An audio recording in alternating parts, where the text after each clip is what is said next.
Inasuhan ng katiwalian sa Sandigan Bayan si dating Senador Bong Revilla kaugnay po ng Ghost Flood Control Project sa Bulacan.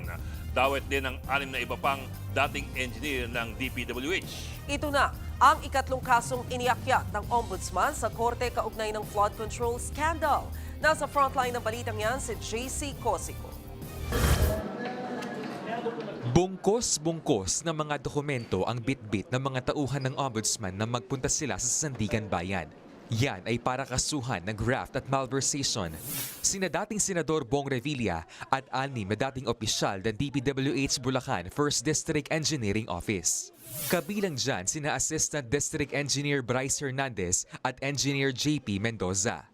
Kaugnayan ng 92.8 million pesos Ghost Flood Control Project sa Pandi, Bulacan.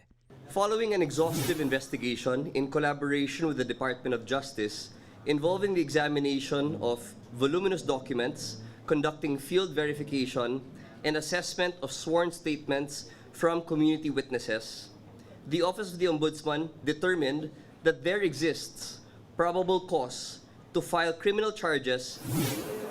Base sa findings ng Ombudsman, nagsabwatan ng mga sangkot para mailabas ang nasa 76 million pesos na pondo para sa konstruksyon ng proyekto sa Barangay Bunsuran.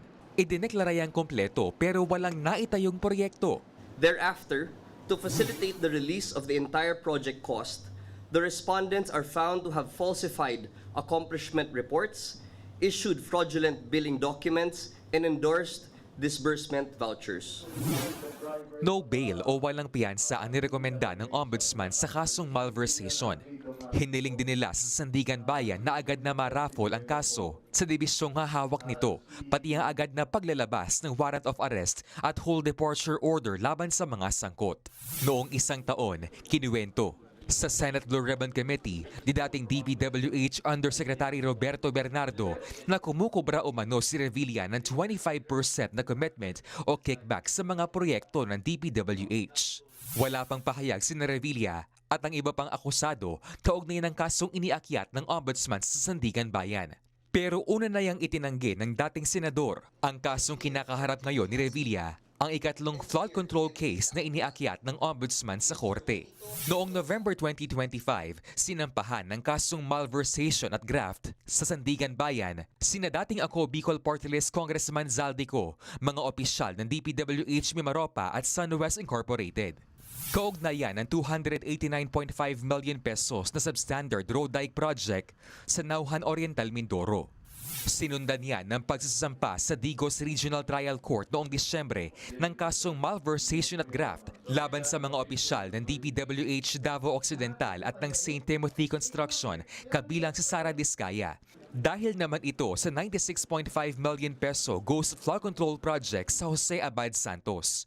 Inilipat kalaunan ng kasong yan sa Lapu-Lapu City RTC sa Cebu. This sends and should send a clear message. Those who misuse public funds will be held accountable under the law. As we have repeatedly and consistently stated, the Office of the Ombudsman will pursue these cases firmly, independently, and without fear or favor. Nagbabalita mula sa Frontline, JC Cosico, News 5. Mga kapatid, Ed Lingaw po, maging maalam at may pakialam sa mga napapanahong balita sa ating bansa. Para sa mas malilimang pagtalakay at paghimay sa mga issue at headlines, mag-follow at mag-subscribe sa social media pages ng News 5.